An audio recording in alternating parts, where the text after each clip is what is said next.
Grade 12 Economics. Please welcome Mr. Mhlongo. I'm here going to take you on macroeconomics. Under macroeconomics, we are doing the topic public sector. So, this is a revision lesson. We will be covering the part of the public sector that is believed being important or necessary for you to be reminded as you prepare for any upcoming assessment. So the following are the subtopics that we are covering on. Remember, macroeconomics is a part of our paper 1 in examination economics.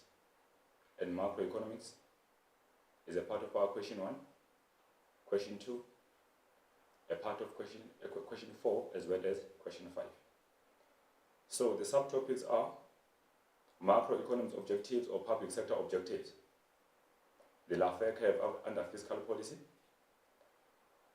budget, and public sector failure. I am Mr. Mhlongo. Please follow me. Let's see what we have on the pocket.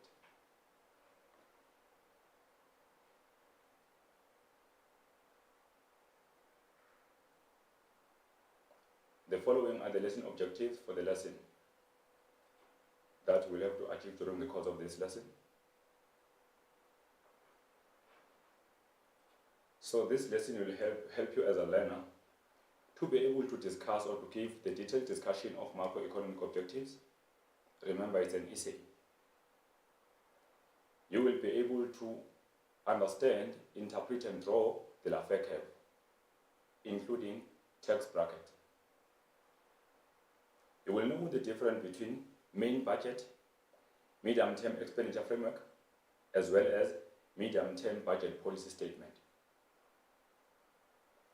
You will know reasons for public sector failure, as well as reasons for poor public sector provisioning. It is believed that you already know the following content in the subject since we are revising. The composition of the public sector is well known. The necessity or the importance of the public sector, why does it exist, is known. Macroeconomic objectives or public sector objectives. The Laffer curve under the fiscal policy, budget, 3 of them, as well as public sector failure. Remember, under public sector failure, we have reasons for poor public sector provisioning, as well as reasons for public sector failure. The following are the basic concepts that will assist you to easily understand the lesson. Economic growth. Remember, economic growth is the increase in productive capacity of the country, or the increase in economic activities of the country, or you can say it is the increase in real GDP of the country. Economic equity. It refers to the economy that has less income gaps between country's citizens. In other words, we mean the economy that does not have huge gaps between rich and the poor, between middle class and the working class. Price stability. It refers to prices that do not change over time. They don't just increase and decrease. Exchange rate. It is the currency of one country in relation to another country's currency. We continue with terminology. Full employment. Full employment, remember, it occurs when all economically active population that have been actively looking for a job are employed.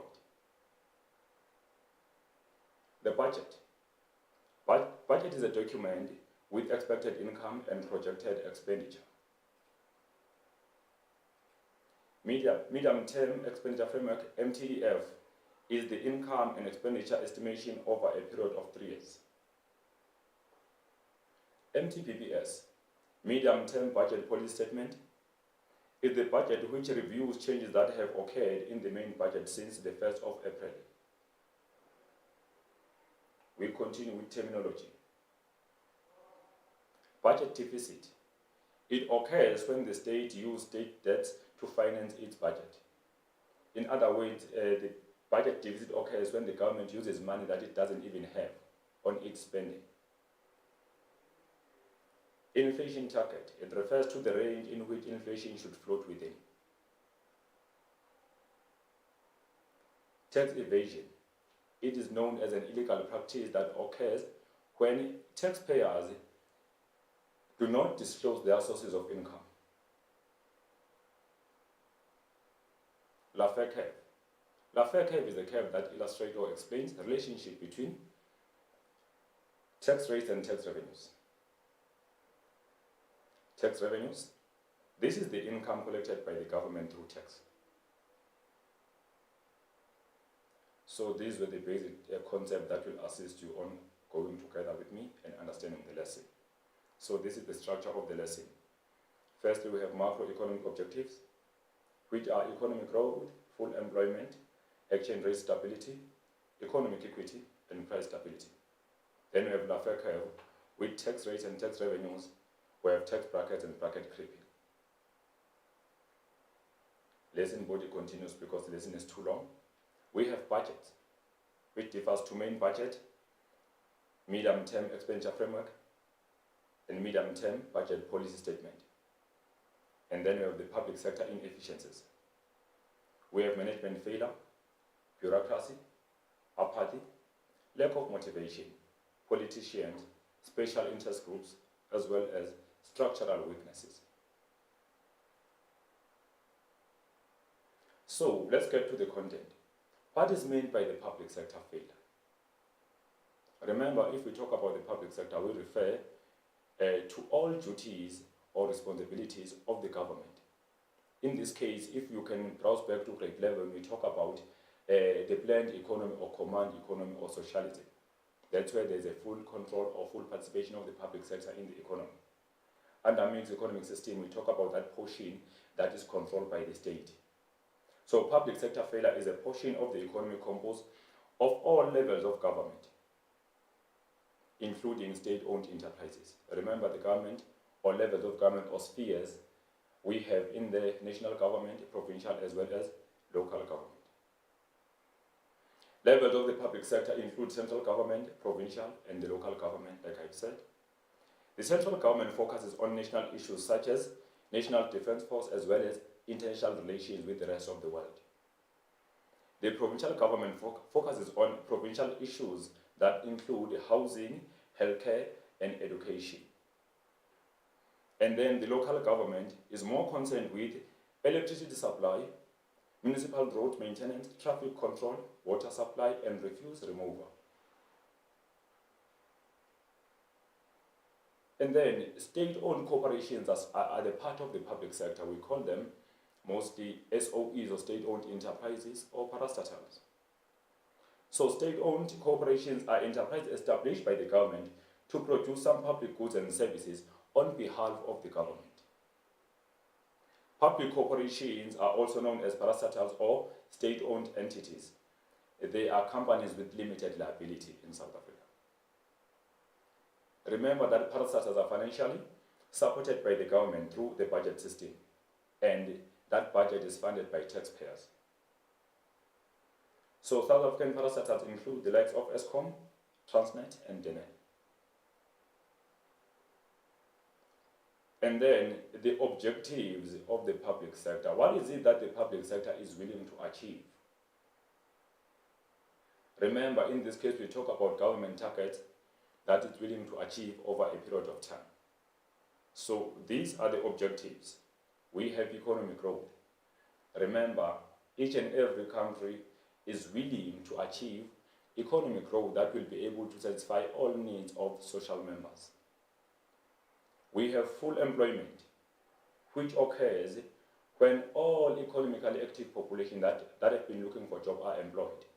So remember that employment is the main objective for each government.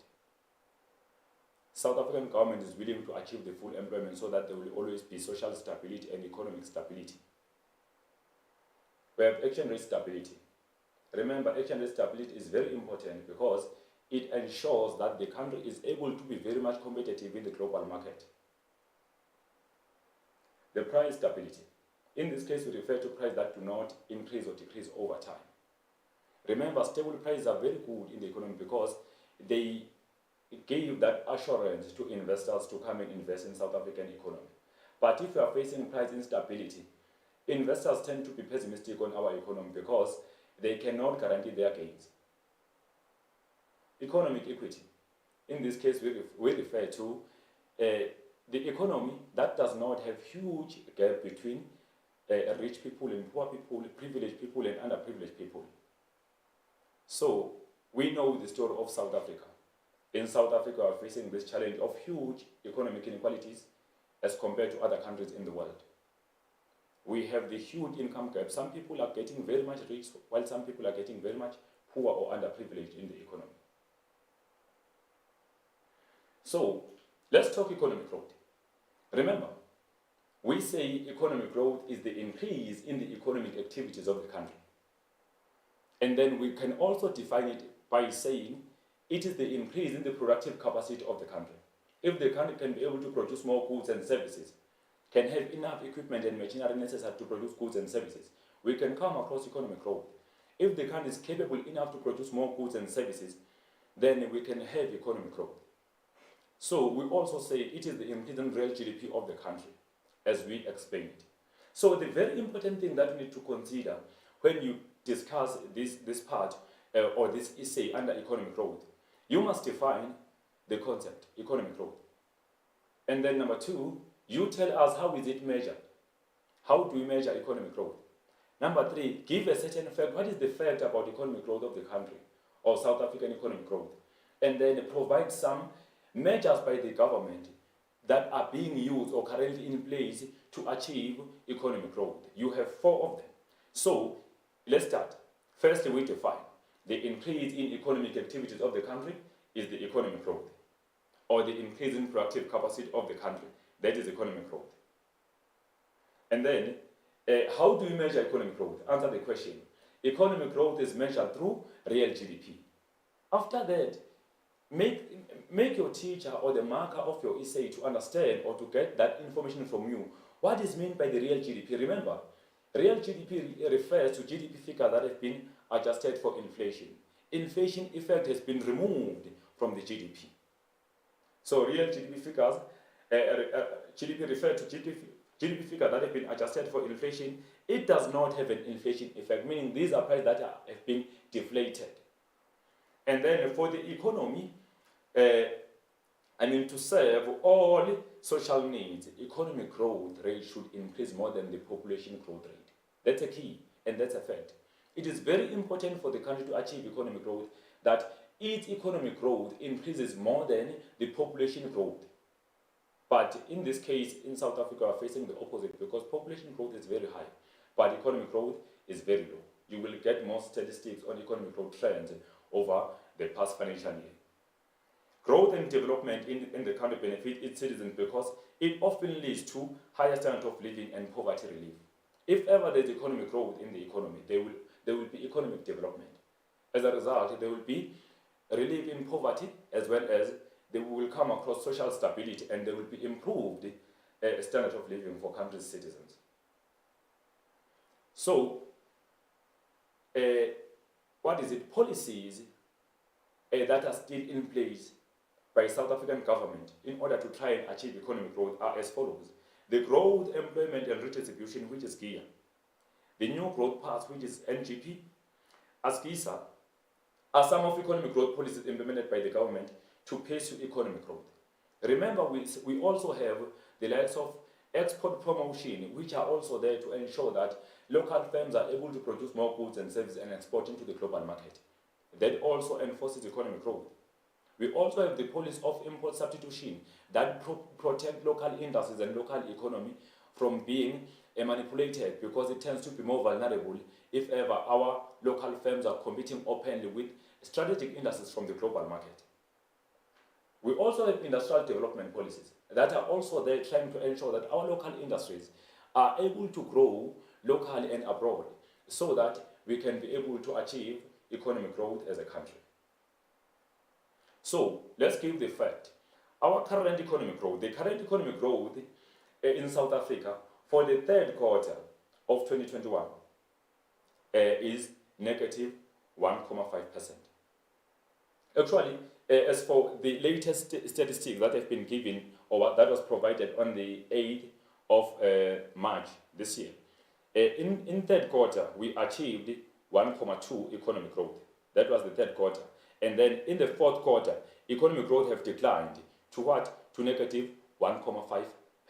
We have achieved this kind of growth, and it's a declining growth because firstly we had positive 1.2, meaning it was a positive trend, and now we have achieved negative trend as for our latest information or statistic given by State SA on the 8th of March.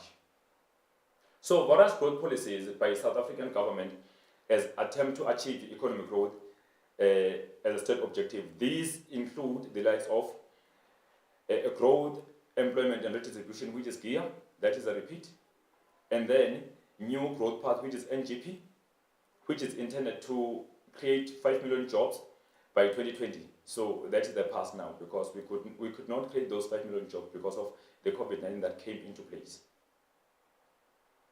We continue with the economic growth. So these give us the information about economic growth. So this data here provide the pure information about our latest trend of economic growth. So our economic growth declined. We can see it's negative 1.5.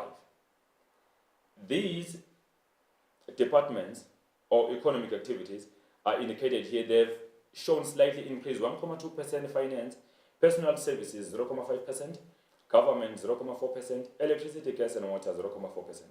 And then declining negative 0.5% construction, negative 0.9%, mining, negative 2.2%, transport and communication, negative 4.2% manufacturing, and then negative 5.5% is a trade. The most is negative 13.6%, which is agriculture. So these are the economic growth trends that we have seen for the year of, financial year of 2021, 2022. And then this is our fourth quarter, economic growth of 2021 fourth quarter announcement. This was announced on the 8th of March.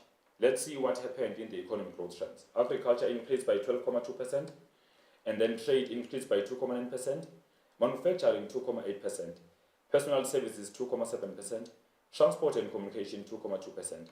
And then overall we had the increase of GDP by 1.2%, but the government declined by negative 0.4%, finance 0.8%, and then construction negative 2.2%, and then mining negative 3.1%, as well as electricity, gas and water negative 3.4%.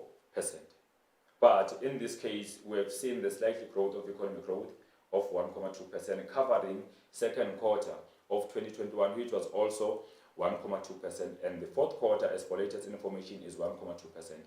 The only decline that we noticed, it was on the third quarter, which was negative 0.5%, which was the decline for the financial year, which is ending on the 31st of March.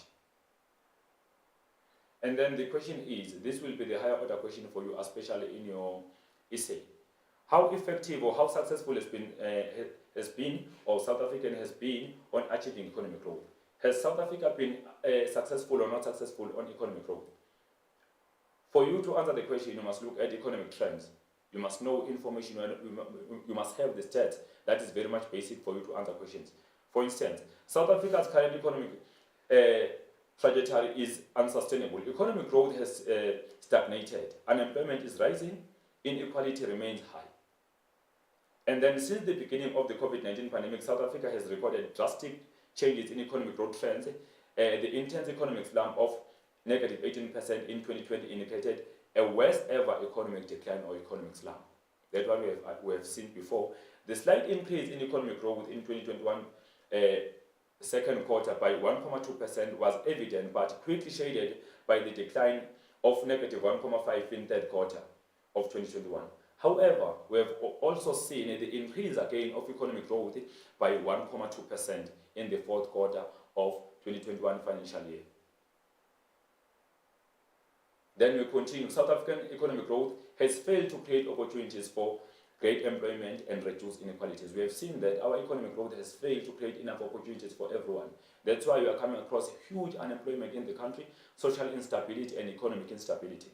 And then businesses have not been supported through public procurement. Late payments by government to small businesses remain a concern. So that means small businesses are still lacking enough support. They are not even given these funds on time for them to further their production purposes. Development finance has not been made more accessible to new entrants, meaning new businesses that are entering the market have not been easily accessing or been able to access finance that easily. Who is responsible? The Industrial Development Corporations is responsible to ensure that new businesses are able to access funding that is promised to them. The country has ignored long-term growth attempts such as educational opportunities and skill development in critical fields in the labor market. Yes, it's been a challenge. We have not been able really to rise as a country on ensuring that we invest in those main industries that we are lacking in South Africa. So that still leave our country very much below in terms of economic growth if you compare to the rest of the world or to the first world countries. The second one is full employment. Remember, full employment occurs when all economically active population that have been active looking for job at least for past 3 months are employed. And full employment is the main objective for the government to be achieved so that there will be economic development, social stability and economic stability. But if we don't achieve full employment, there will always be huge dependency to the government because government should intervene to reduce inequalities between those that are having income and those that are not having any income. So it becomes the major concern in South Africa. Let's see our unemployment rate as for our second quarter of 2021. So what we have here, there were about 60,000 less people employed in third quarter of 2021 than in second quarter of 2021. So the stats here is provided for what we call the third quarter of 2021. So for labor force, the country had 21.9 million people, and then people that were not economically active, population 17.8 million. So employed people are about 14.3 million, and then unemployed 7.6 million. And then discouraged from looking for job, those are people that have given up on looking for job, 3.9 million. Then other is 14.0 million. So what is our current unemployment rate?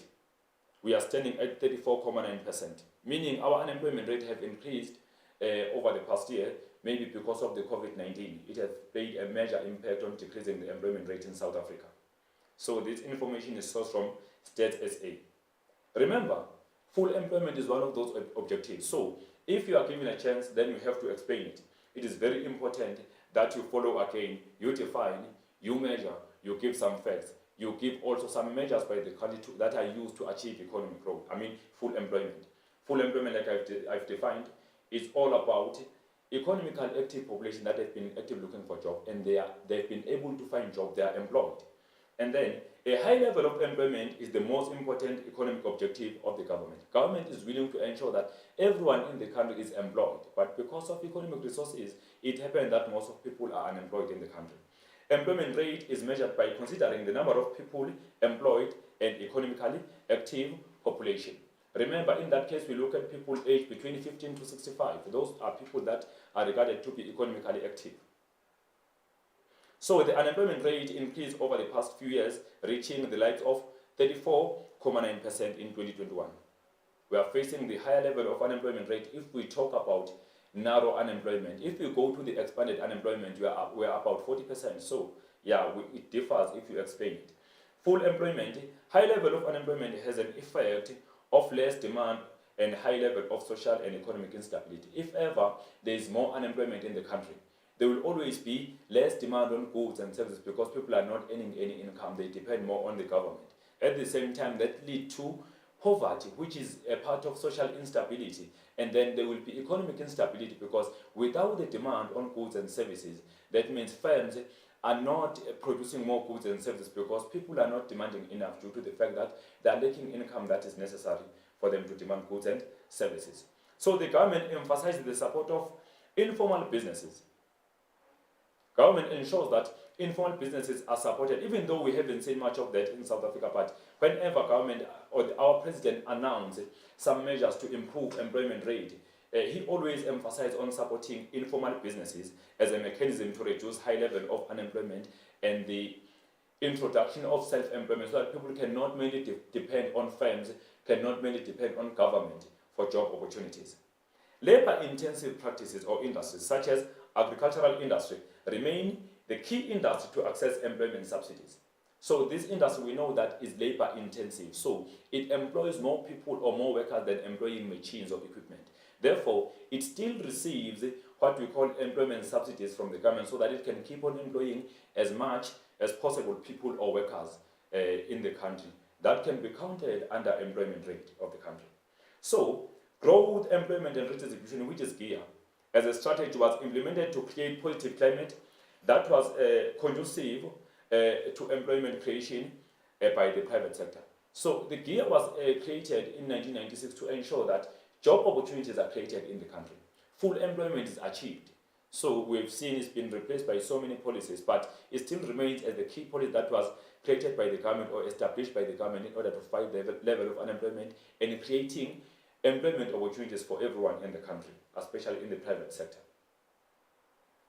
And then we move to the next one, which is exchange rate stability. Remember, we have defined exchange rate, which means it's the currency of one country in relation to another country's currency. So it is very important that the country have the stable exchange rate, because this appreciating and depreciating exchange rate over huge margins create uncertainties in the country. Local investors find it difficult to invest abroad because foreign currencies become more expensive if ever the currency tends to be weak. So it is very important that the currency tend to be stable to the sense that it supports local investors, it also supports the level of imports, because yes, we cannot do without imports, because since as a country we are lacking some basic goods and services and some machinery or equipment that are necessary to produce goods and services. So it's very important that our currency become more stable in order to support all our economic components such as balance of payment, terms of trade, investments, etc.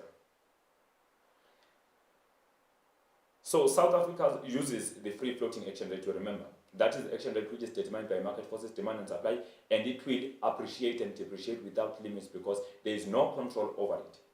So depreciation and appreciation of the currency creates uncertainties for producers, traders, and investors. It should be limited. So remember, as we are using free floating exchange rate as a country, that creates some uncertainties, because if you can check our currency against other first world currencies, it's very much up and down. It appreciates and depreciates. If you can check our rand against the dollar, it's 15 rand, 50 something, 70 something. You check our rand against the euro, is 19 to 20 rand. Check our rand against the pound, is 22 rand. So our currency is getting weaker and weaker year after year because of it is a free floating. It is not limited. It can fluctuate. It can appreciate and depreciate without a limit because there is no any intervention by the government in order to control it. We are not using the controlled or managed exchange rate or the fixed exchange rate. So, too vulnerable exchange rate hampers investment because investors cannot guarantee their gains. If ever the currency of the country or the exchange rate is too weak or can simply appreciate or depreciate within the market, investors cannot guarantee their gains or their returns. So it tends to make our economy to be more vulnerable in the rest of the world.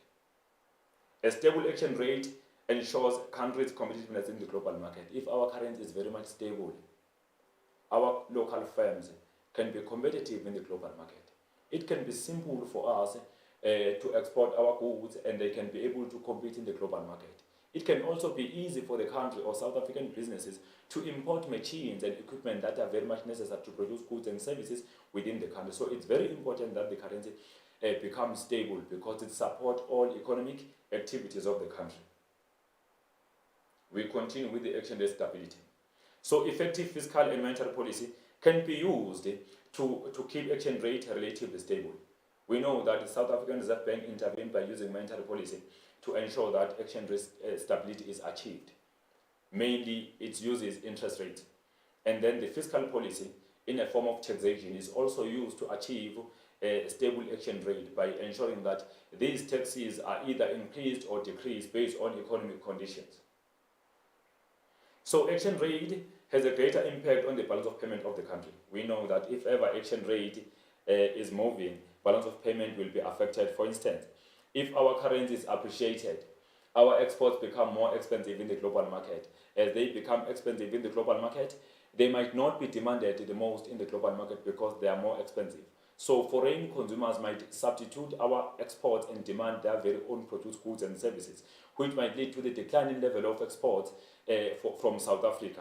And that will simply lead to the trade deficit in the balance of payment under the current account, because if level of exports decrease, that means we are exporting less goods into the global market, and that will affect our trade balance.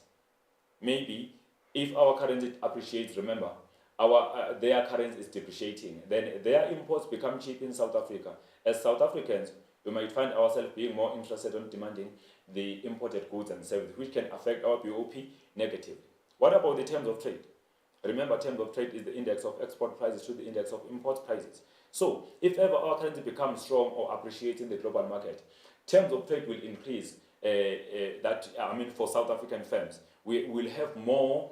We will have more gains as a country from the global market because our goods will be selling at a relatively higher price.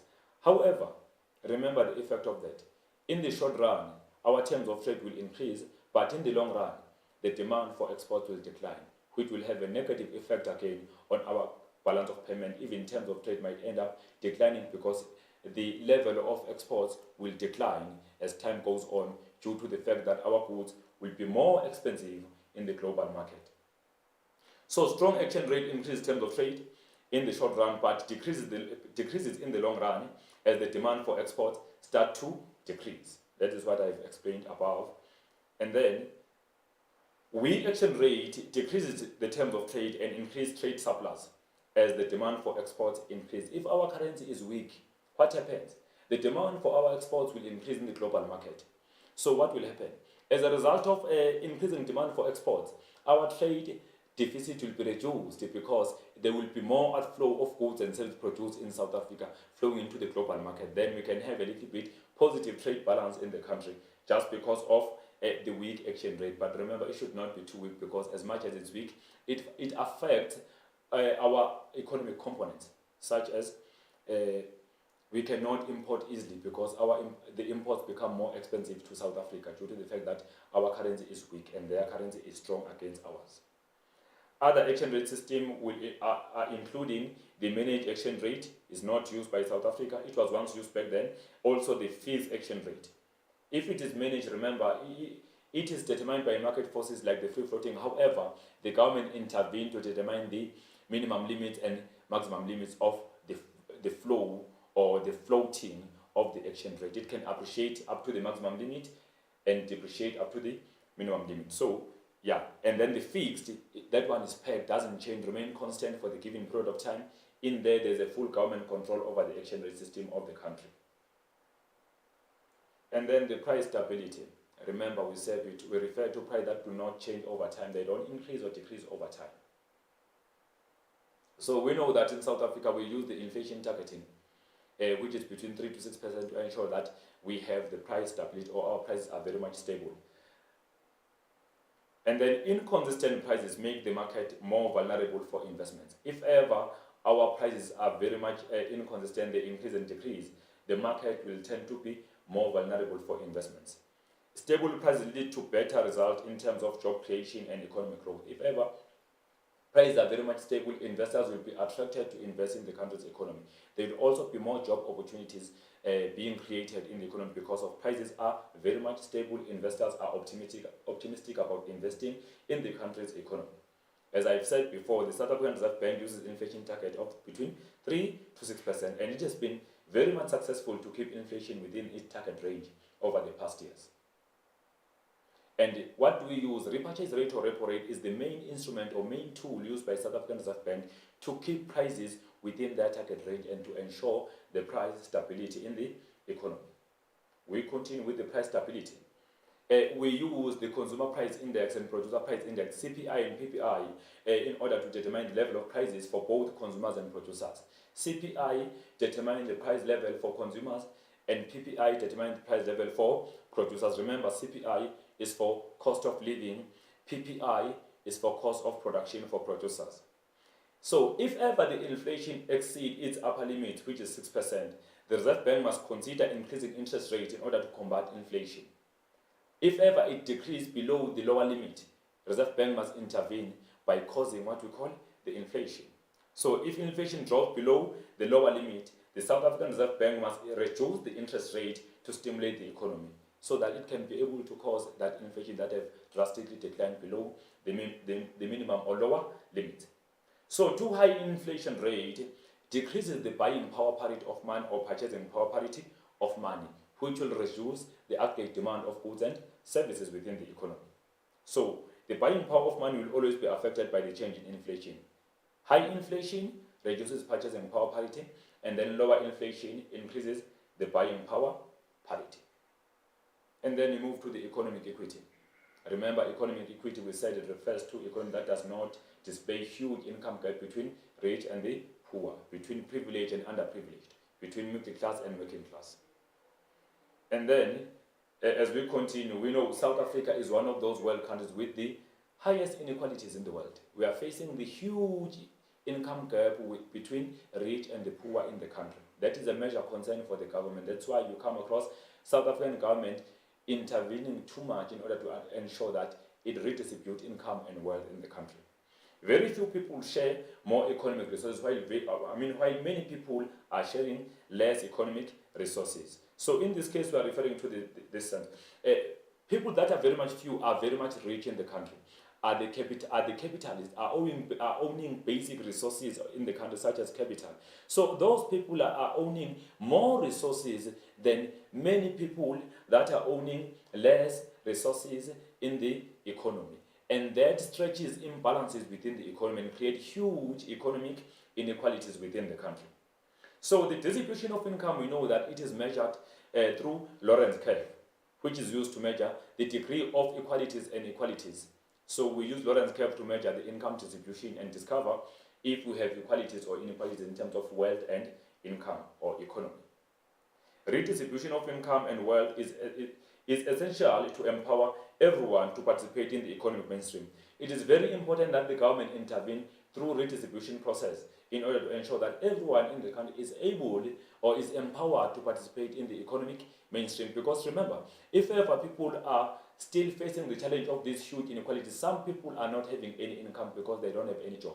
So it tends to be difficult for them to participate in the economy. We call them marginalized people because of they are marginalized, they are excluded from the participation in the economy of the country or in the economic mainstream. So we continue with the economic equity. So our government in South Africa is using the progressive tax system, which occurs when high income earners are paying more tax and lower income earners are paying less tax, which is used by the government in a form of redistribution in the economy. So mainly the government uses free social services as a part of redistribution. We talk about public healthcare in there, we talk about public education. And then also the government provide social transfers within the economy to ensure that people are able to participate in the economy.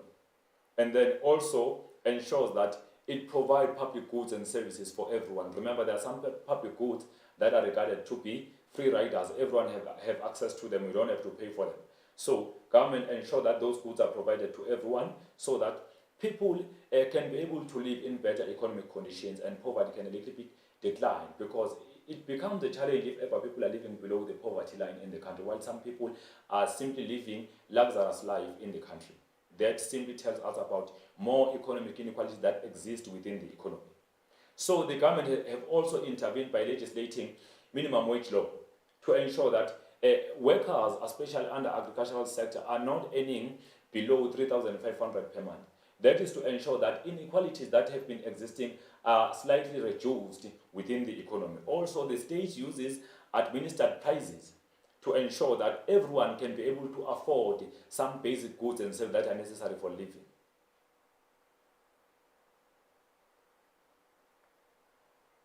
And then we move to the budget. Remember, before we attempt to budget, your macroeconomic objectives are one of your essays in our 2021 examination guideline that is currently used as in now. So ensure that you do them. They are not a challenging topic. Mainly, if ever you come across additional part in there, they normally ask you how successful have been the government on achieving these objectives. I think we have painted the picture. We have seen that economic growth has not been fully achieved in South Africa. We are still facing the decline in economy. The population size is increasing more than economic growth. So the increase in the economy does not create enough opportunities for everyone in the country. Full employment has not been achieved. We have been coming across this situation of huge unemployment in the country. Talking about the likes of 34.9%, which is 35% unemployment rate in the country. That is too much, having about 75% being employed, and then 65 employed and 35 unemployed. Even though we have that stat, it's not even accurate because we have people that have given up on looking for job. Then if you talk about expanded unemployment, you can reach 40% of unemployment rate in South Africa.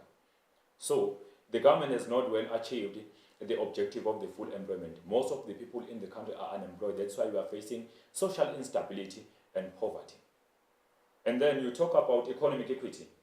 The government is trying to achieve economic equity, but the government is far from achieving them, because in this case we are facing the situation of having people that are very few owning huge economic resources, and then having many people owning less economic resources. So that is a challenge for the country that the government needs to address, as much as the government is trying to address, but it's not yet enough. We talk about price stability. As for price stability, yes, the government have been trying, especially South African Reserve Bank, to achieve its target or inflation target, which is between 3 to 6%. So the Reserve Bank have been successful on maintaining or achieving the inflation targeting of the country. What about the exchange rate stability? It's been very much challenging.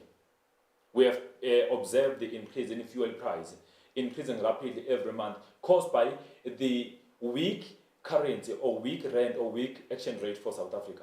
So that alone is a challenge. It means that the government have not done enough to achieve exchange rate stability, especially if our currency is in the open market, the free floating exchange rate. In that case, it's very much difficult for the government to control it, because it is fluctuating for free without any management or without any control by the state or Reserve Bank. So in that case, our currency will always fluctuate, appreciate and depreciate without limits. Lately, we have been coming across ongoing depreciation of the currency, which means living condition will always be intense for South Africans if ever the government does not quickly intervene and resolve the issue. So the government have not yet achieved this objective of economic stability. So the budget. Remember, if we talk about the budget, we mainly, in simple terms, talk about the plan of income and expenditure, projected income and expenditure. We have three different kinds of budget that will be concerned with in this case by the government. Mainly, we have the main budget. We have MTEF, medium-term expenditure framework. We have MTPPS, which is medium-term budget policy statement. Just a brief. Remember, the main budget simply portrays income and expenditure for the country. It takes 1 year rolling. The planning is only for 1 year. Presented by the Minister of Finance in the Parliament on the last week of February every year. And then if we talk about MTEF, medium-term expenditure framework, this is all about estimated income and expenditure for the country over the period of 3 years, meaning it takes 3 years rolling. This is the MTEF.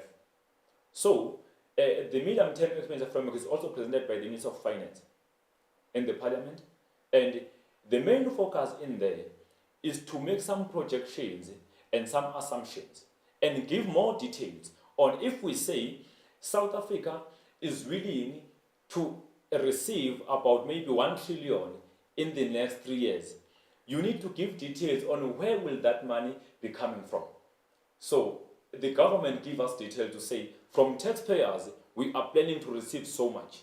From parastatals, we are planning to receive so much, or we will be spending so much. So those are the projections. The government assumes or estimates income and expenditure for the period of 3 years for the country. We call that one MTEF, medium-term expenditure framework. And then we have what we call the MTPPS, medium-term budget policy statement. It mainly focuses, again, it reviews changes that have occurred in the main budget and MTEF since the beginning of April. It is presented by the Minister of Finance in the Parliament on the last week of October every year. The main budget is used to track some changes that occur during the course of the year or during the course of the financial year. And then also, if ever there are some amendments on the budget, if ever there are some new changes, and then what happens? MTEF will consolidate, and then what will happen?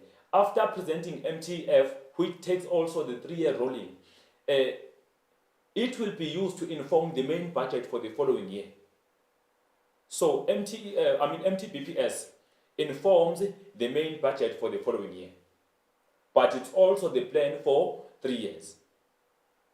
While the MTEF estimate income and expenditure, it gives more details on where will the income be coming from, and then how will be the expenditure over the next 3 years of the country. Remember, in both of them, MTBPS, MTEF, at the end of one financial year, 1 year is added. At the end of one financial year, 1 year is added in the rolling so that we can have 3-year rolling.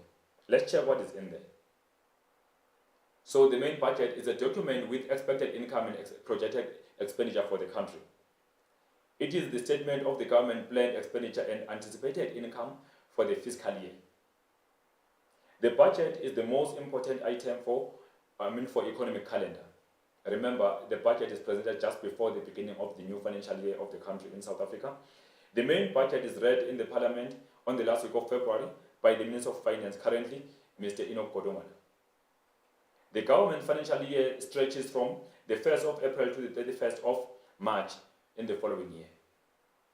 Main budget is is 1 year layout of income and expenditure, meaning it takes 1 year rolling, like I've said before. It doesn't take 3 years like MTBPS and MTEF, but it only takes 1 year. The main budget continues. Financial resources in this case are distributed by the government to various government departments. That's when funds are allocated to different departments to say this department will receive so much and this department will receive so much. That is done through the main budget. It is authorized in the parliament or by parliamentary members and signed by the president, and it becomes the law after it's been signed by the president. The financial year of the government runs from 1st of April to 31st of March in the following year. The main source of income for the state is taxation, even though the government also have government debts where it borrows money to finance its spending. Budget deficit occurs when the state uses borrowed revenues to finance its budget. So the government will borrow money to finance its spending or budget and also use tax revenues that have been earned through tax collection in the country. And then MTEF, Medium-Term Expenditure Framework. It's a plan of estimated revenue and expenditure which runs for the period of 3 years in the country. On each year, 1 more year is added, like I said before. The Medium-Term Expenditure Framework, MTEF, requires that the state sets budget over the 3-year period consisting of rolling expenditure and revenue projections, where they project or estimate how much is possible to be received. The fiscal framework lays down the resources that are likely to be available to government, from taxes and other income during the new budget cycle.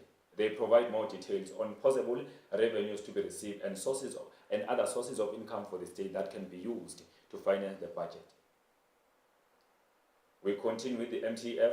From this information, departments will prepare their MTEF, which include the cost of completing existing and new policy proposals. If ever there are some projects that are in place, they tend to be a part of that MTEF that is planned by each department. The MTEF is presented by, yearly on last week of, MTEF on the last week of April, of February every year, not October, February. That is MTEF, not MTBPS. We'll go to MTBPS. And then it informed the government on how revenues should be collected for the period of 3 years.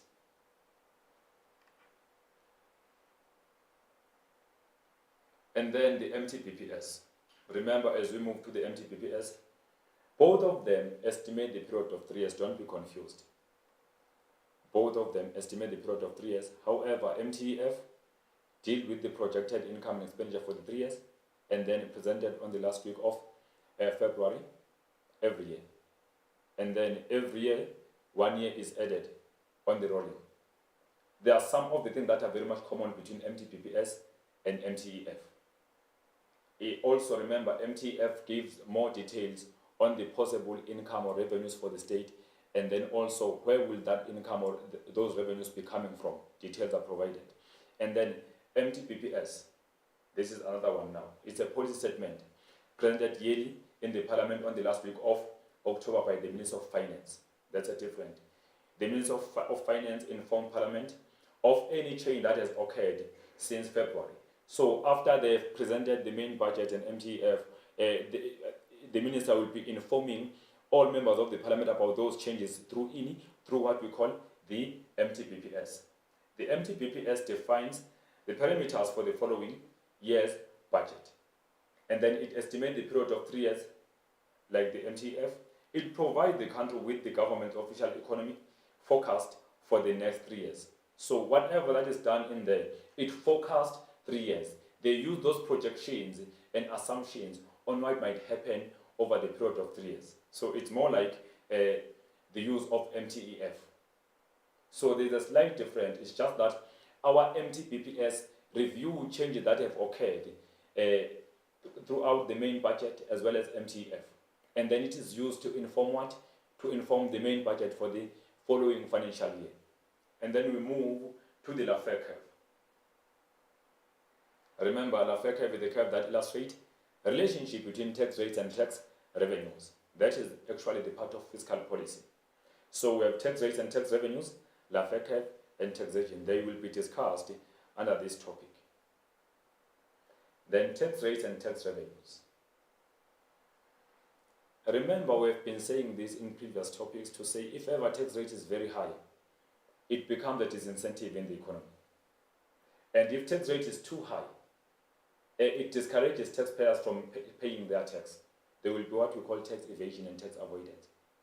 But if tax rate is reasonable for both government and citizens or taxpayers, government tend to receive much tax revenues, which tends to be at the apex or highest point of the Laffer curve. If tax rates are very low, being in favor of citizens or taxpayers than being in favor of the government receive lower revenues, because as much as everyone will be willing to pay tax, what will happen? There will be less revenues collected from that. So if tax rate is reasonable for both taxpayers and the government, revenues will increase received by the state. So tax revenues will be more. And then this result to maximum tax revenues collected by the government indicated by the top, which is apex of the Laffer curve. That is caused by reasonable tax rate for both government as well as taxpayers. So too low tax rates advantage taxpayers and disadvantage the government because tax revenues tend to be low. Yes, if ever tax rate is very much lower, people will be willing to pay tax. All taxpayers and business will be paying tax. However, there will be lower revenues collected by the state because it's very, very low. It's not at the advantage of whom? Of the government, but advantages only the society. Too high tax rate discourages taxpayers and result to tax evasion and tax avoidance.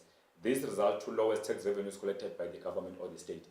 If ever tax rate is too high, maybe it's at 60%, mostly businesses will refrain from disclosing some of their sources of income. People will not be disclosing some of their sources of income because they believe that most of their income is going to the government as tax revenue. Therefore, there will be lower tax revenues received by the state just because of that. So South African taxation. In South Africa, the government have adopted the progressive tax system, which is more like of redistribution because high income earners are paying more tax and then lower income earners are paying less tax. Like I've said before, high income earners paying more and lower paying less. The increase in income tax for any taxpayer increases taxable income and tax bracket. It can happen that the income increases to the point that it will shift the taxpayer to the next tax bracket. At times it happens that the increase in income does not shift the taxpayer to the next tax bracket. We'll discuss that. Tax bracket is the annual income group category at which taxpayers are classified. Remember that taxpayers are classified according to the income group as for tax bracket. We have different categories that will be displayed in this lesson. Tax bracket creeping occurs when inflation pushes income into the high tax bracket. If ever the income is increasing due to the inflation, increases faster and end up pushing the taxpayer to the next tax bracket, we call that what we call a bracket creeping. But if ever the increase in income does not push the taxpayer to the next tax bracket, then that prevents the bracket from creeping. So as for 2022 in South Africa for individuals, this is our tax bracket for individuals. You can see people that are earning from per annum, now remember per annum or per year, 216,200, they are paying 18% of the taxation. That is their grouping tax bracket. 216,201 to 337,800, they are paying about 26%. 337,801 to 467,500, they are paying 31% of taxation. 467,501 to 613,600, they are paying 36%. 613,601 to 782,200, they are paying 39%. And then 782,201 to 1,656,600, they are paying 41%. And then 1,665,701 are paying about 45% plus if you add 587,593. So this is the tax bracket for South Africa as for the current year of 2022.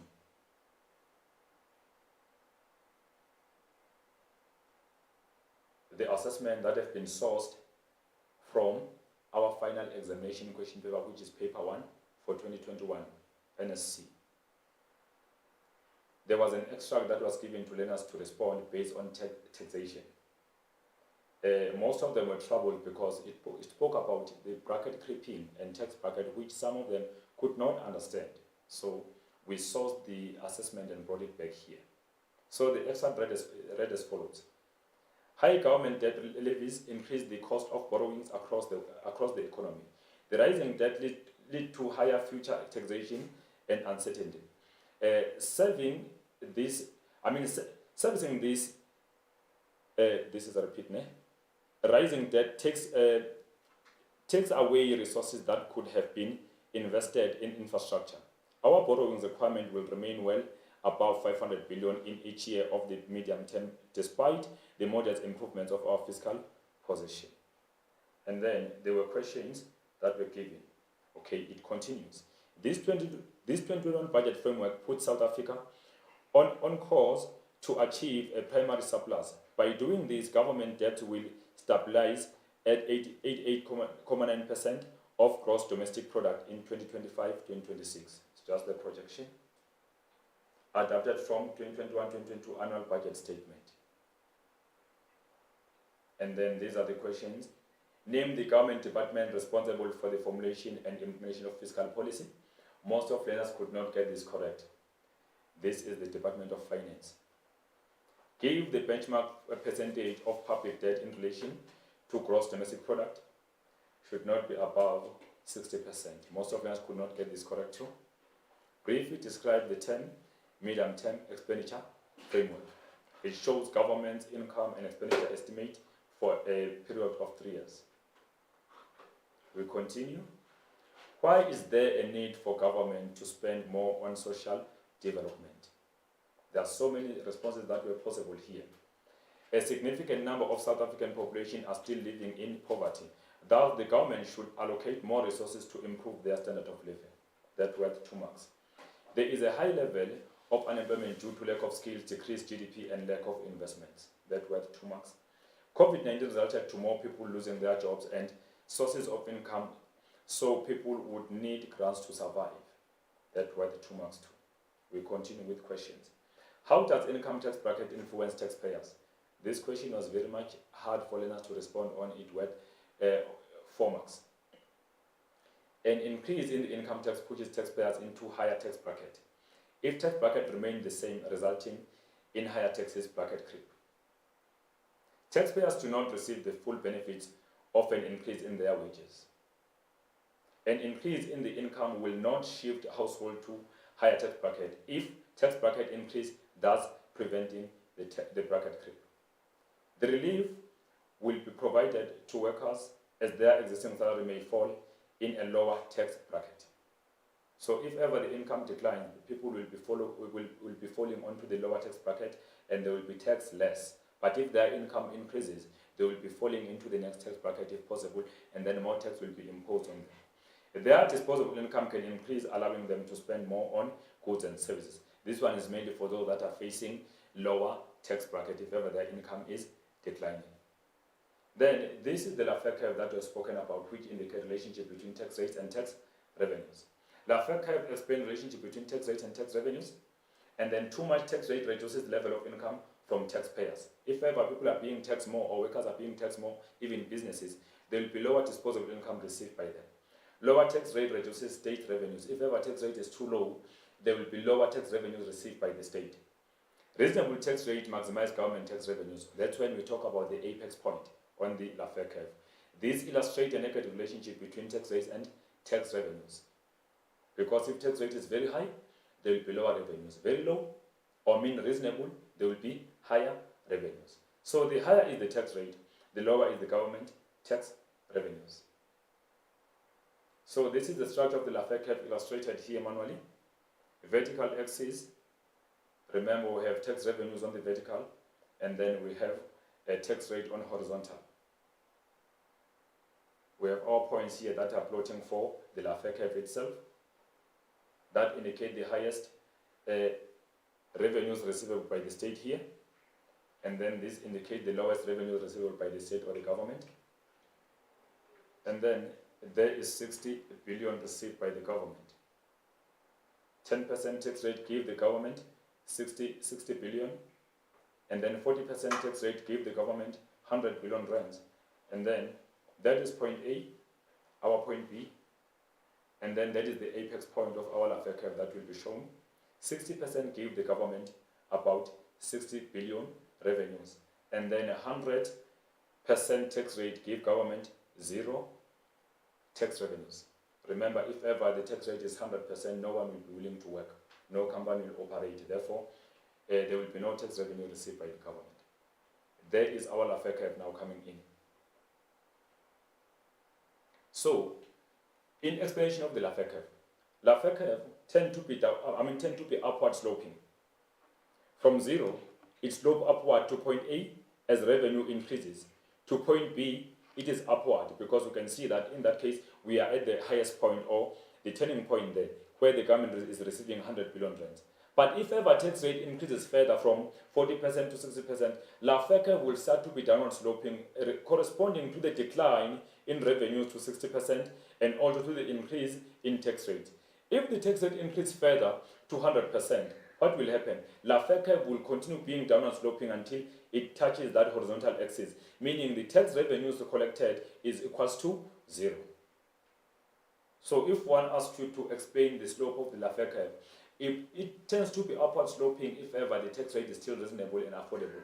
But if tax rate increases further, there will be tax evasion that will lead to people not willing to pay taxation, and the revenues will decline by the state because of that. Therefore, Laffer curve will be downward sloping. Between the tax rate at 0 and the tax rate at 40, Laffer curve is upward sloping, like I said that. And then that is because tax rate is reasonable, for taxpayers are willing to pay tax. Is not of the greater paying. If tax rate is 10%, tax revenues are 60 million, indicated by letter A, which is this. This is A. Indicated by letter A, which means that lower tax rate prevent the state from maximizing its tax revenues.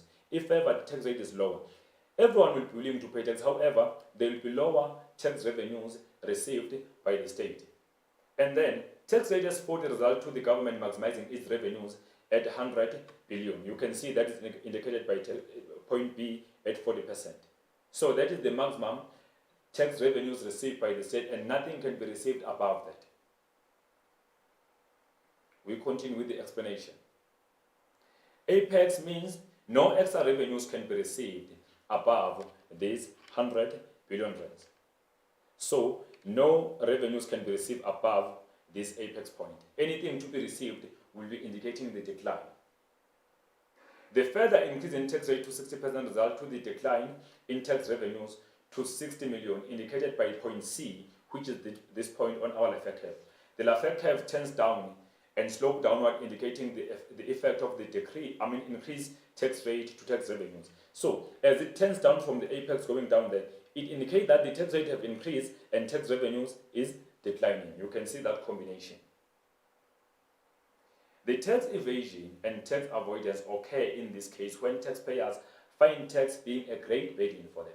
Remember, tax evasion is an illegal practice that occurs when taxpayers refrain from disclosing their sources of income. It is illegal.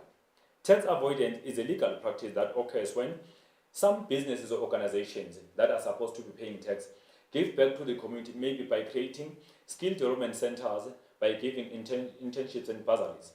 That allows them or qualify them to get tax reductions or tax benefits or tax exemptions from the state or from the government.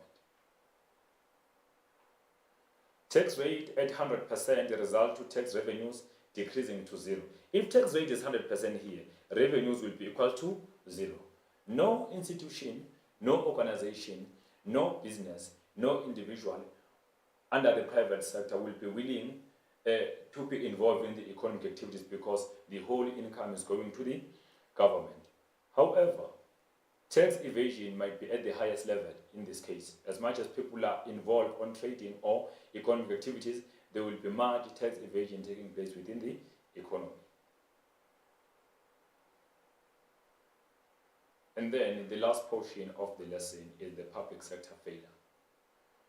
Remember, this is what we are facing as a country, the public sector failure, which occurs when the state fails to provide some public goods and services that are promised into the society. We call that the public sector failure.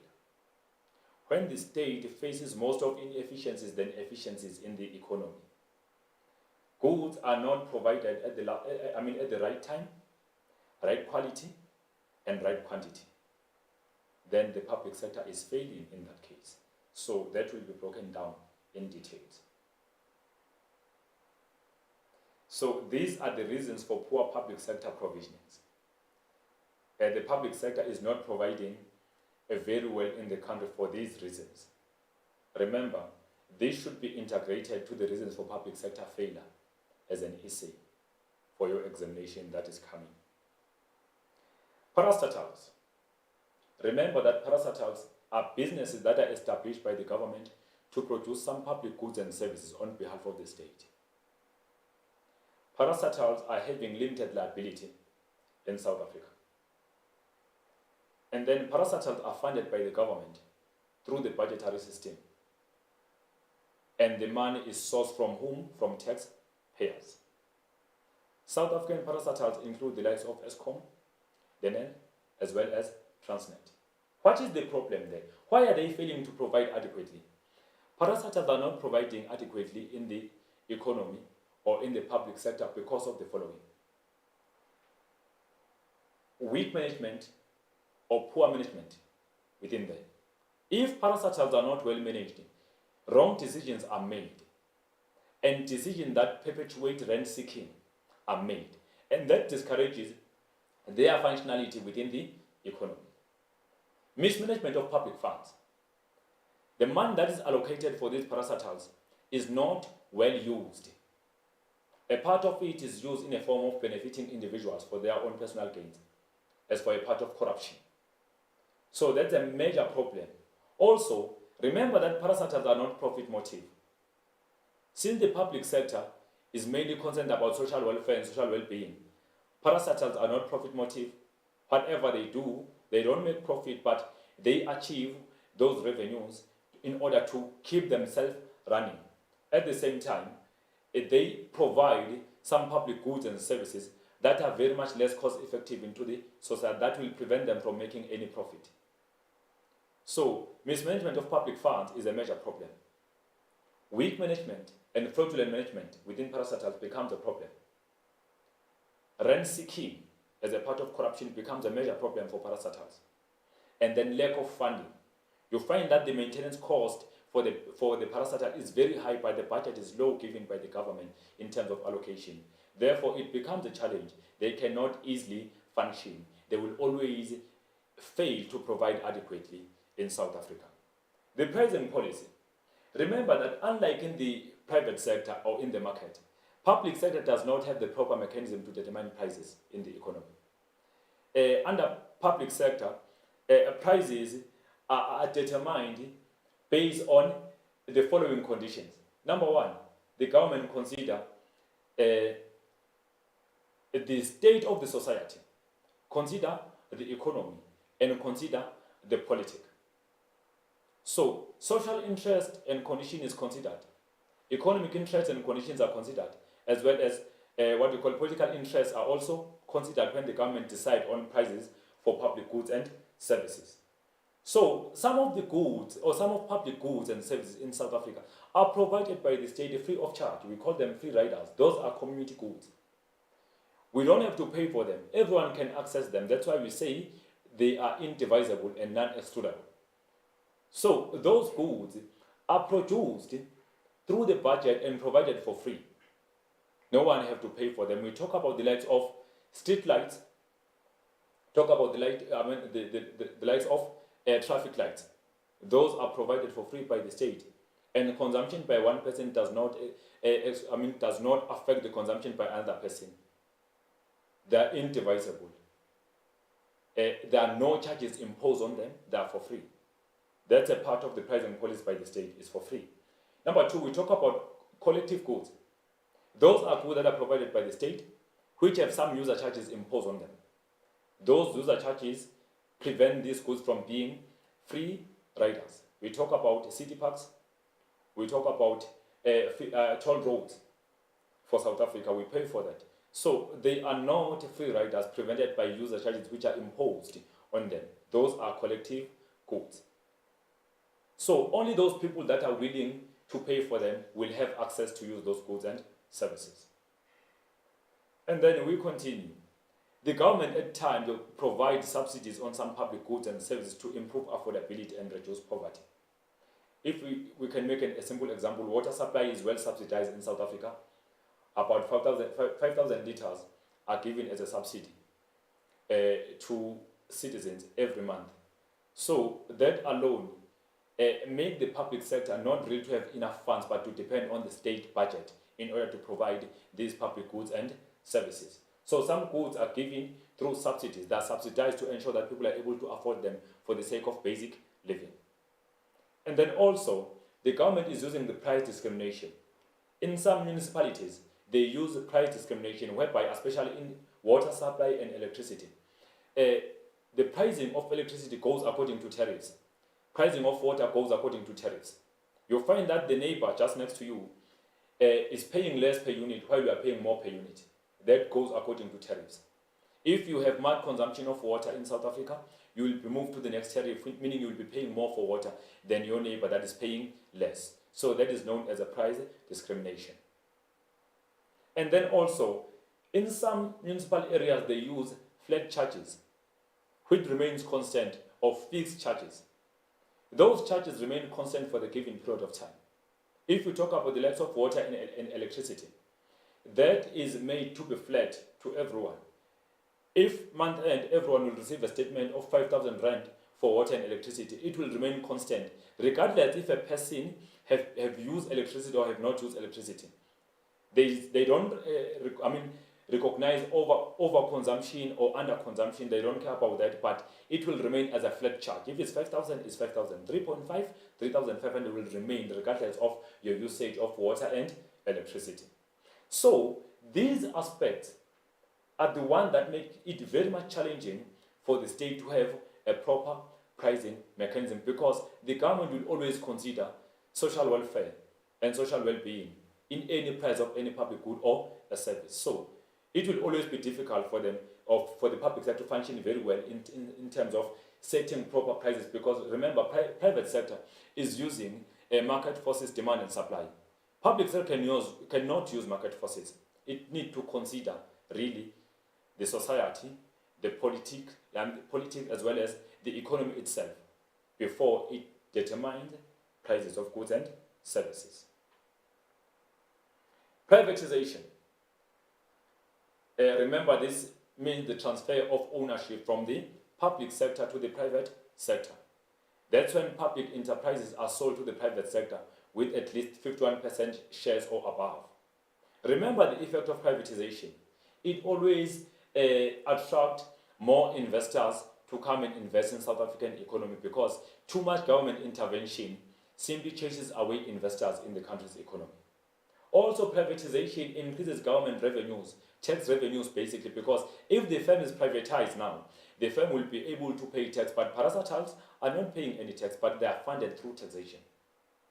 So that increases government tax revenues taken from this business that has just been privatized. So it's always good to privatize because private sector will always try to improve efficiency. Privatization will improve efficiency in the economy because these businesses are always profit motive. They don't operate to consider social interest. They consider their own profit margins.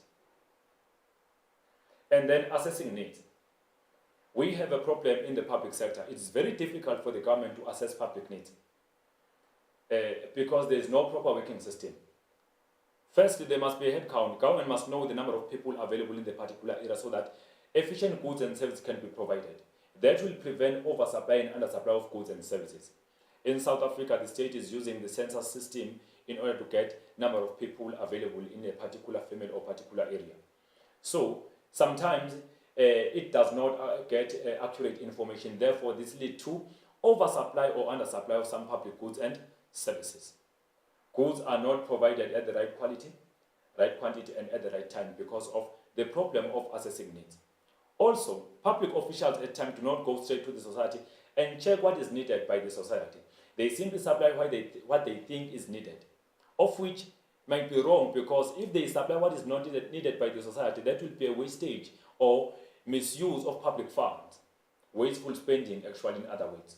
So it is very important that the government go there and check and assess public needs so it remains as a problem and it leads to the public sector to provide public goods and services inefficient or very much poor. And then the problem of accountability. Remember, accountability is very much difficult in the public sector because public sector is too complex and broad. However, remember, accountability refers to explanation of one's decision in terms of income and expenditure. People should be held accountable after making those decisions in terms of public funds.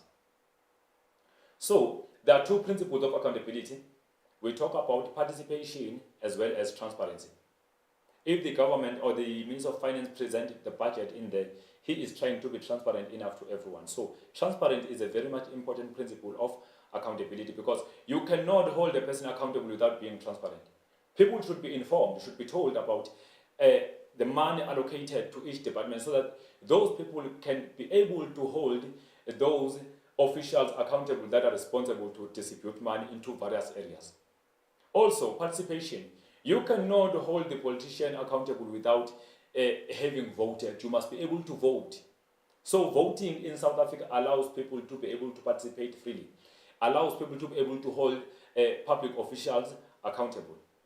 So as they participate, they can either, if ever they are facing a problem in a particular area, at times they embark into physical strike. You know that is familiar in South Africa. At times, they write some letters as a part of petitions. That's a part of participation. They participate. They were able to vote and elect the person. Now, it is their power to hold the person or public official accountable. Then, this accountability remains an issue in South Africa. Public officials are rarely held accountable, but we have seen that going on in South Africa lately, whereby people have been held accountable for their action in terms of income and expenditure or misuse of public funds. So the accountability process in South Africa is very simple. It can be in the parliament whereby ministers will be basically answering questions that will be asked by parliamentary members based on the income and expenditure within their departments. Also, the president himself can answer questions in the parliament being asked by parliamentary members to answer those questions. That is done after Auditor General have worked on books for each department and each municipality. Then auditing will be done by the Auditor General, and then findings will be given, and then the Parliament will be involved for questioning, to question those decisions that have been taken by those public officials. Accountability is very much important, but it's rare. It doesn't occur more often in developing countries because people do not really exercise their political rights. And then we have efficiency. Remember, efficiency remains a problem in the public sector. Public funds or public resources are misused because of maybe, number one, assessing needs remain as a problem. So they simply provide public goods and services inefficiently. Public goods are not provided at the right quality and at the right time. That is known as inefficiency. So we are facing inefficiency in South Africa. Also, we are facing the Pareto inefficiency that occurs when it's difficult to make someone better without making someone worse off. This kind of inefficiency is caused by corruption that goes on in the public sector, and also caused by the special interest groups that are having power to manipulate government decision making. Maybe funds should be channeled to the certain department instead of another department, and then that department will benefit at the expense of that other department. And then that becomes a problem because the government is making one better while making someone worse off. It's a challenge you are facing under the efficiency. And then, to simply understand or remember this, we say accountability, we simply say always eat apples, pears, peaches, and pineapples. So accountability, efficiency, assessing needs, pricing policy, parastatals, and privatization. This is taken from Mind the Gap in page number 42. And then you approach the last section of the lesson, which is reasons for public sector failure. So the public sector failure occurs when the economy and the country's resources are managed in such a way that the welfare of people is compromised. That means the public sector failure. Remember, the public sector is responsible to take care of the social members. So if their welfare is compromised, that is known as a public sector failure. The delivery of public services is ineffective and inefficient. If ever services are not delivered effectively and efficiently in the society, that is a part of the public sector failure. Those are main characteristics. There is a poor quality of service being delivered, and some resources are undersupplied while some are oversupplied. Automatically, if ever resources provided are poor or weak, that means there's a lack of monitoring in there. And also, if some resources are undersupplied and some are oversupplied, that means needs of the people have not yet been assessed very, very well in the country, so that goods can be delivered according to the quantity or number of people available in the particular area. So in this case, goods are not provided at the right quality and right quantity, also at the right time. This makes it difficult for the government to achieve its objectives. Government cannot achieve its objective if ever these above are happening within the public sector. So these are the reasons for the public sector failure. So this is an essay, remember. It should be integrated to reasons for poor public sector provision that we have just mentioned. So this is discussed in an essay form. To remember this, we simply say, check manage South African public services before liability. Simply create this one sentence. It will always remind you all of these reasons for public sector failure. Manage South African public services before liability. So this was created in a form of the public sector so that you can simply remember. If they are well managed, there will be no liability of corruption, there will be no liability of strikes, there will be no liability of social instability, there will be no liability of public sector failure. So it is very important that they remain being well managed. The first one is management failure. Remember, management failure will always occur if ever public officials or managers that are responsible for some departments or some parastatals are not well experienced. They lack the basic experience, they lack the basic skill to get the job done. There will always be a management failure in that case. They lack even leadership skills that are necessary for them to get the job done. They tend to be very much incompetent. If you don't have enough skill relevant to get the job done, then you will be incompetent. then it will be difficult for you to provide what is required from you.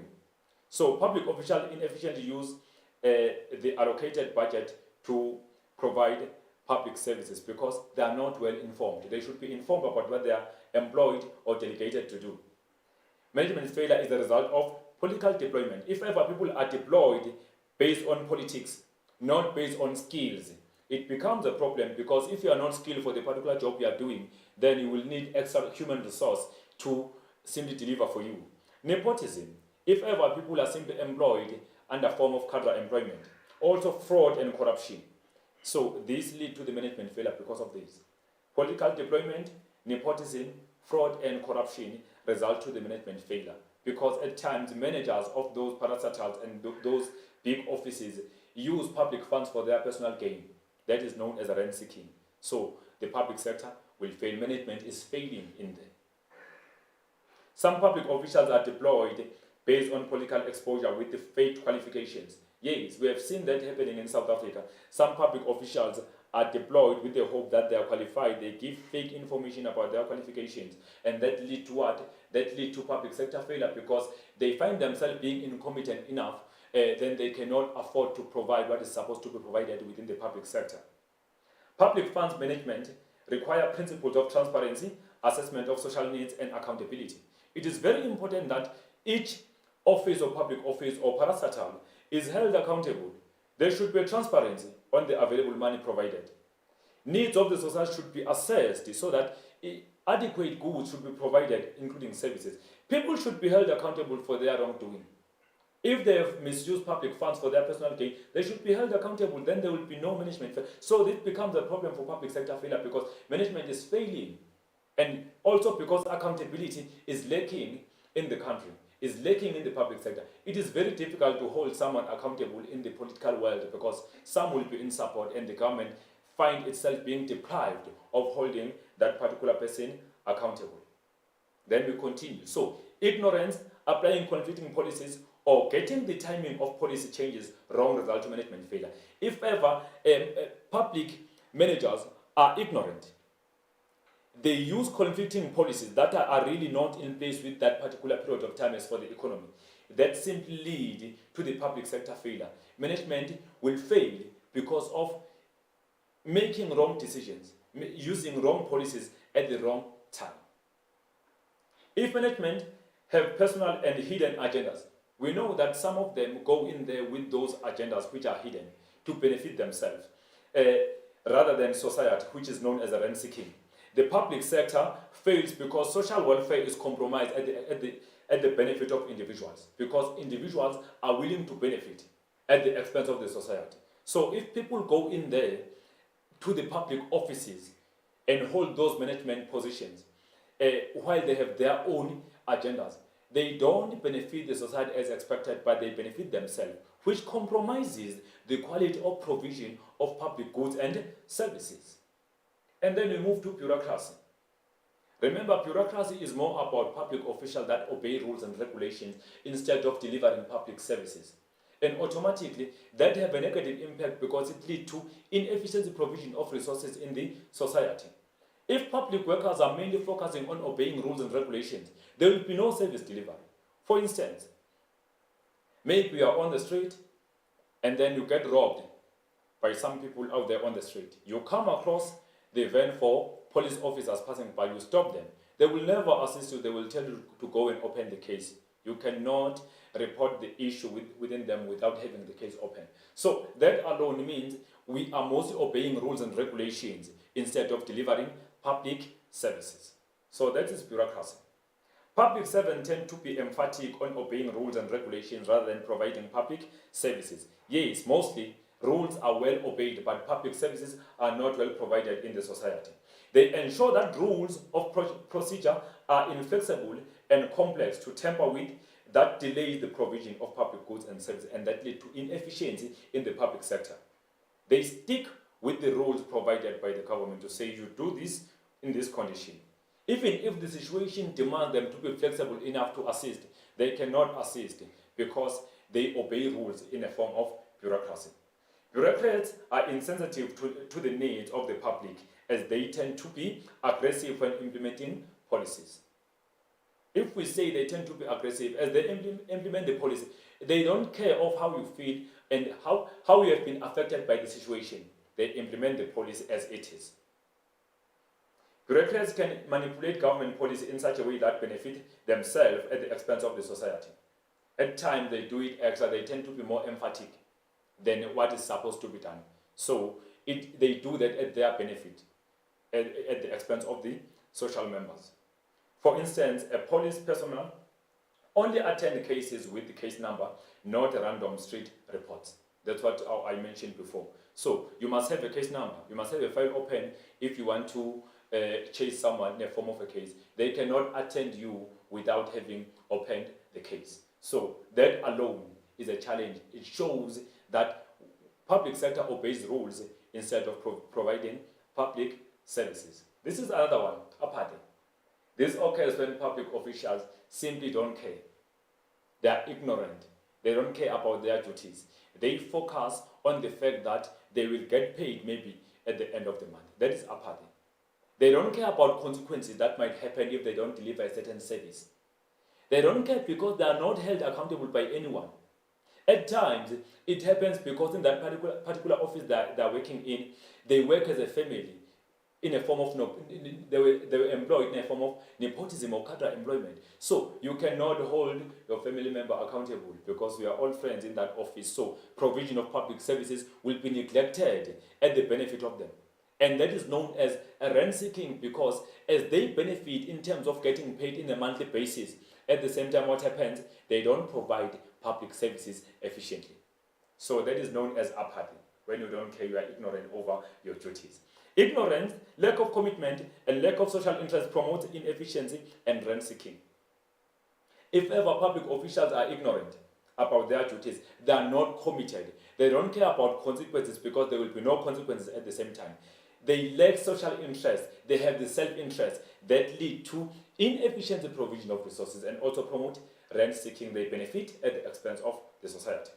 Successful public production relies on the long-term accountability. There must be accountability. We know accountability is the duty of an individual or organization to explain their decisions and actions and accept responsibility for a certain behavior. It is not easy to hold the public sector accountable because of the huge workforce of the various departments. So it's very difficult. Lack of accountability to inefficiency, corruption, and poor service delivery because these inefficiencies are not well diagnosed. They are not checked. So it's difficult simply to note them and hold people accountable. In developing countries, accountability often fails. Citizens are voiceless. People are not recognizing their voice and their power politically. So they end up not being able to hold those responsible accountable. Lack of motivation. In this case, we refer to public servants or public workers not being appreciated for the great job, not being fairly rewarded for the great job, not being given what they deserve. Remember, in the public sector, mostly there is no extra time. People can go an extra mile by delivering service even during maybe weekends where they are not even paid. But what happens? The government does not reward them for that. At the same time, they find themselves being demotivated to go even further by doing well. They tend to be discouraged, and that leads to them even find themselves being fraudulent and corrupt. They even steal for the government because of lack of motivation. They are not well appreciated. Some of them end up being in the part of apathy because they are not fairly compensated and they are not fairly appreciated for the great job they are doing for the public. So workers really receive incentive for successful service delivery. Public servants are really acknowledged, appreciated, and rewarded for their hard work and extra efforts. We know that. And then the public sector tends to be more emphatic on penalties for misconduct rather than setting principles that acknowledge extra efforts. If people are going an extra mile by delivering services, they need to be well appreciated, but in the public sector that doesn't happen. So people end up lacking motivation, they lack commitment, they end up stealing for the public. This reduces level of commitment and promotes self-interest, which has an effect of theft and corruption. They end up stealing for the public sector and being very much corrupt because they feel like they are doing enough to be fairly compensated. Some departments manage to provide services under these conditions, but services remain limited, low in quality, and high in cost of provision. And then we talk about the special interest groups. In this case, we refer to those groups or those powerful groups that exist in the society that have a power to manipulate the government's decision making at their advantage. These groups include the likes of Association for Farmers are the part of these groups. If ever farmers can say, we will strike if you don't do so as a government, the government will listen to them because the government will be aware of the effect of them. Whenever they strike, what will happen into the food production. We talk about the Chamber of Commerce. They are well listened by the state. We talk about what we call trade unions are well listened by the government if ever they are very much powerful. Enterprises, unions, and individuals who try to further their own interests by means of rent seeking. These are powerful and influential groups with a strength to manipulate government decisions at their advantage. They make use of laws, lobbying, bribes, kickbacks, and other favors to influence government officials to act at their interest. Special interest groups include the Association of Farmers, Chamber of Commerce, trade unions, and politicians. We continue the special interest group. They benefit through profitable contract, favorable regulations, direct subsidies, special tax treatment, and special import tariffs or quotas. Government will always discount them on taxes because they are very much powerful. Groups such as labor unions and business groups can also influence government to distribute resources in such a way that they benefit at the expense of the country or social members, which is known as a Pareto inefficiency. These result to public resources being channeled to one group while the majority is not considered or is unconsidered. So if ever there are these special interest groups, public resources or financial resources are channeled to one group that will benefit, others will not benefit because they are voiceless, they are not powerful, they are not manipulative to the government.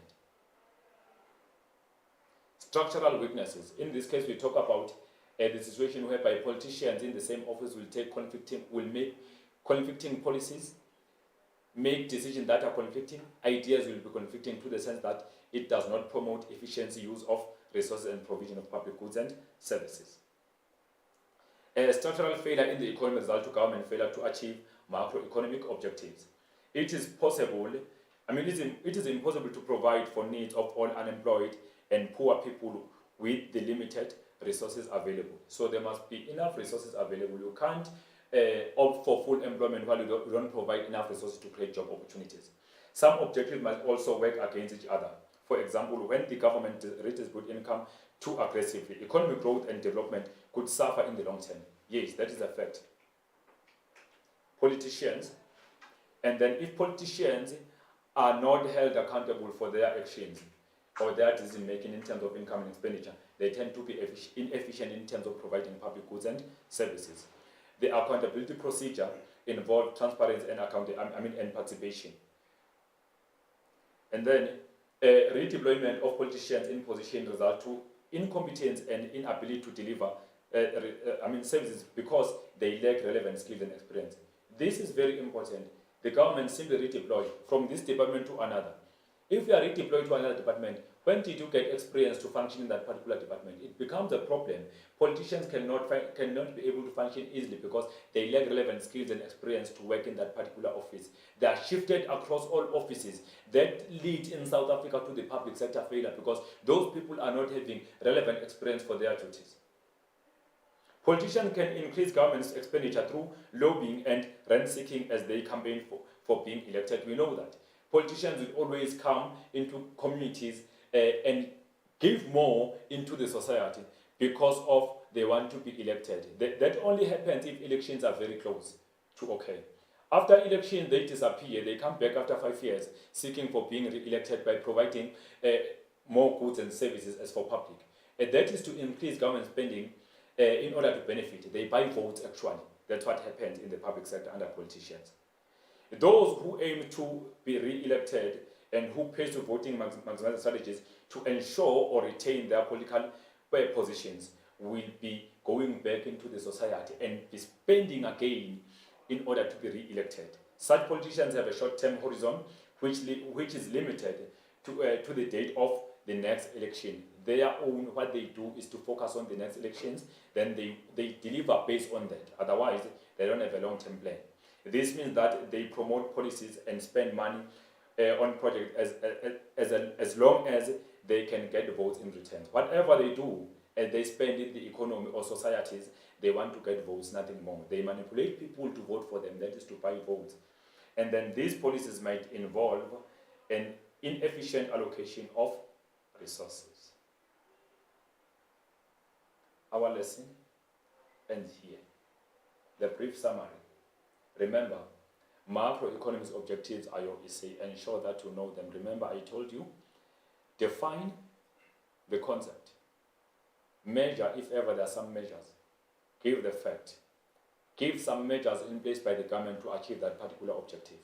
Know how effective or ineffective has been the government on achieving that particular economic objective. It is very important. And then reasons for public sector failure is your essay again, is the new essay again. So remember, it should be integrated to the reasons for poor public sector provisioning. Remember the simple sentence that I told you to focus on in order to remember all these reasons for public sector failure. Manage South African public services before liability. Remember our taxes. Laffer curve, it indicates relationship between tax rates and tax revenues. Just remember that if ever tax rate is increasing faster, or if the income is increasing more to the point that it will push the taxpayer to the next tax bracket, that is known as a bracket creep. It happens that the income increases, but does not push the taxpayer to the next tax bracket. The increase in income because of the inflation might lead to the taxpayer not enjoying that increase, inflationary increase, because of high tax to be paid, or tax rate to be paid to the government. And then, remember again, Laffer curve indicates relationship between tax rates and tax revenues. Be able to interpret, be able to draw the graph. And then remember those budgets, main budget, MTF, MTPPS. Do not confuse MTF and MTPPS. Remember the main budget. And then I think me and you will meet again on the foreign exchange market revision session. I thank you.